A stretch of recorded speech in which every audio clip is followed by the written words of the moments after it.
How you doing? My name is Mark Welly. Coach knows one-on-one. You can reach me on Facebook. I'll be doing a show weekly, so you can come and see, or you can come and actually FaceTime me, send me any type of things you want to talk about. I'm gonna deal with relationships. I'm gonna deal with money. I'm gonna deal with sports. You need a coach for everything. You need a wellness coach.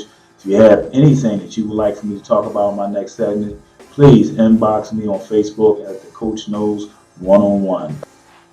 Wow. So I want first, I want to take you somewhere a little different right now, and I want to speak to you about the Oakland Wildcats. I wanted to ask you, what was your early recognition of knowing the Wildcats, understanding what was going on, and do you know who started? Can you take me from the beginning of the Wildcats? Well, from my understanding, you had some young men who wanted to get back to the community, something similar to what I'm doing, and they actually kind of shaped my life. So I'm looking at Mr. Roberts, Mr. Hubbard, Mr. Wilson, Mr. Bunch. Mr. Brown was like my first experience at a young age. I actually played 85 Pop Warner before I ended up playing 75 Keystones, and I played that with Mr. Bunch, Mr. Wilson, and Mr. Hubbard. Yeah, I kind of understand the game. It kind of was a humbling experience as a young guy with having two older brothers that went through the program and thinking that I was going to be as good as they were when I stepped on the field. But I can say that the gentlemen really gave us a lesson of being men and being accountable. Mr. Brown was just a different type of beast as a coach. He was just like execution.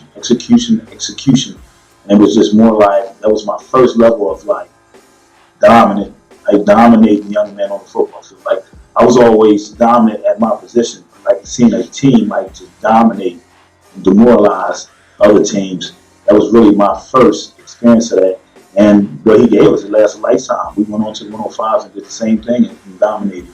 And the kids who I played with, we had a lifetime bond of just understanding work ethic.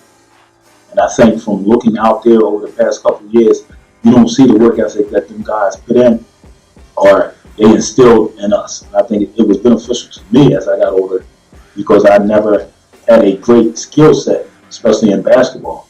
But the work ethic that they gave me in football, it made me become a better basketball player. So I actually thank them guys, and they're one of the reasons why I'm still in the community doing what I'm doing. Wow. So you had named a couple coaches from early start: Wilson, Bunch, Robinson, Brooks. On my journey in research of trying to do this documentary on the Wildcats, I see as a disconnection. Mostly everybody now that's out there, coaching, whatever, no one can get me in contact with the older guys. Could you explain why that connection is missing? That that pop line ain't still there. Well, I think it was a level of separation in leadership as it kept turning over with having a new president, things like that. Most of the older guys were really old. Some of them retired. I know I met Mr. Thompson down, one of the old coaches in Miami at another player's, Chaffee Fields' wedding. He showed up at his wedding, but he so happened to be down in Miami. So I think some of them are retired and they moved away. Some have passed away. And also, it's not the same because a lot of parents are trying to coach instead of a lot of former players coming back and give back. I have discussed on several occasions with some guys I played with of us getting together and probably taking over a squad and getting back for a couple of years. But in the midst of that, we still all play football. So we haven't really had the opportunity at the time to really get back on the football field and we doing other aspects of life. That's understandable. So could you explain to me the process of a child's life from starting from whatever is the lowest pound, what is normally they journey through the program with the program in school, and then what do they end up doing? What is a child's process with the Western Way Wildcats? Well, majority of the time you start you start at about a 55 pound. You start it's like chess. Like the coaches actually be able to position the players on the field. They kind of learn their position. They're in Pop Warner now, so everybody gets to play. When we was in Pop Warner and Keystone, if you didn't make the cut, you didn't get on the field because it was a safety issue if you couldn't do what you needed to do.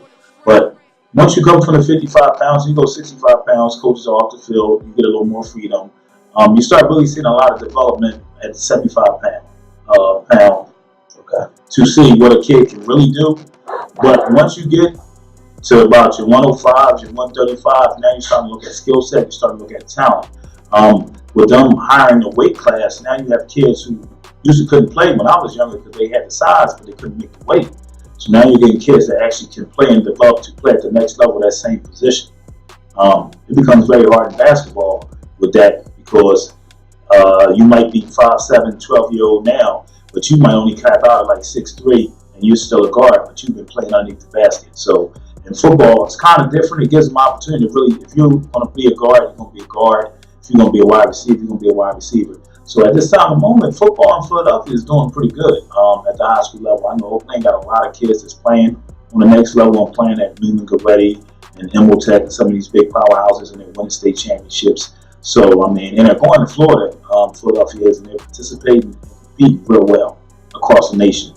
So I think it's just big time for Philadelphia Pop Warner and Little League football, and I definitely know Oak Lane is pulling them out. They just had a young man sign at the University of North Carolina, I believe. So they are putting out guys at the next level to definitely participate and have a chance to make it in pros. So normally kids, they start at the smallest pounds, work their way all the way up through the last pound. 180. And then what's next after that? JV high school. And some of them play JV in 180s. But usually if the kid is at 180s and he's playing real well, he's probably on the varsity. So he's playing varsity high school football and getting ready. The only thing I would like to see to the program that they add is some type of educational component to ensure that these kids make it to the next level. And I think in most of these programs in Philadelphia, we're missing that educational portion. You know what I mean? Because once you're a coach, you're a mentor, you're a father figure, sometimes you're a big brother. And in the midst of that, you have to always think it's not for the day. Everything you're doing today is for later on in life. Okay, so you're saying that some of the players become coaches? Some of the players become coaches. I mean, there's a lot of jobs in football. Yeah, I mean, it's on one job as a player. You have a lot of other jobs. I know a lot of kids become athletic trainers. They become agents. They become marketing reps. You know, if you want to like the game, you want to be around the game, there's other jobs besides being a player. That just being a player opens the door for you to understand the game and understand the business. So,